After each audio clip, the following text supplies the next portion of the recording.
Kumusta po kayo mga langga? Dito naman po ulit tayo sa aking vlog. Pag-uusapan naman natin ang pag-ibig. So, nung umuwi nga po ako ng Pilipinas ay naisipan kong mag-loan sa pag-ibig dahil ako naman ay member at nagko-contribute. So, ang proseso pala po ng pag-loan dito sa pag-ibig, kailangan yung pumunta doon sa branch ng pag-ibig para kumuha ng form ng loan application. So, sa application na yun ay sasabihin naman sa inyo kung ano yung mga requirement. So, mas maganda na mai-provide nyo yung mga requirement kagaya ng identification ID at saka yung inyo pong sa employer na ID. Ganon din ang dalawang witness. Kung kumpleto po lahat yun, saka yung inyong mga kailangang supported documents, ay madali lang kayong marirelisan. So, pagbalik nyo dun sa pag-ibig ay kumbaga kayo po ay kakausapin lang doon at pipicturan, then re-releasean na kayo ng loyalty card. At after nyong mareleasean noon, yung loyalty card, yun ang gagamitin nyo sa pagkuha ng pera nyo sa bangko kasi ATM na siya.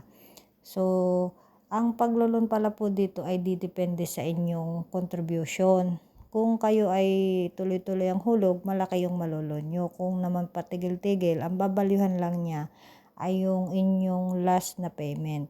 So, sa akin pong experience, ang binalyuhan lang niya yung last payment ko kasi nga napatigil ako. So, hindi na rin masama, nakaloan naman ako kahit papaano. So, ganun lang, tapos after 1 week, i-release niya yung loan mo. Then, magno-notify siya sa'yo kung kailan mo siya umpisang bayadan. Pagkatapos nun ay downloadan ka ng Hello Pag-ibig. Doon mo naman mamomonitor yung iyong pera sa loob ng iyong card. At pwede rin dong yung gamitin sa payment kasi nga siya ay digital.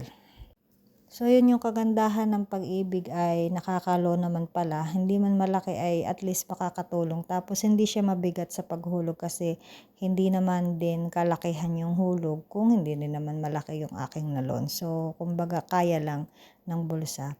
So, sa mga nagbabalak mag-loan na sa pag-ibig na member, pwede po kayong mag-loan. Punta lang kayo sa branch ng inyong pag-ibig. At pwede po kayong maka-loan. Malaking bagay din po yun. At sana po ay paki-like and share naman po ng video na ito para po yung iba ay magkaroon din ng kaalaman na kung nais nilang mag-loan dito, ayan, totoo po yun, nakaka-loan po tayo dito po sa pag-ibig, basta po kayo ay may member at contribution, yun po. Tapos maganda rin po yung ino-offer nila ngayon na MP2. So, gusto ko ding mag-open on kasi para may savings at nagkakaroon ng interest yung pera mo sa kanila. So, yun lang naman po at sa susunod po ay pag-usapan naman natin yung MP2.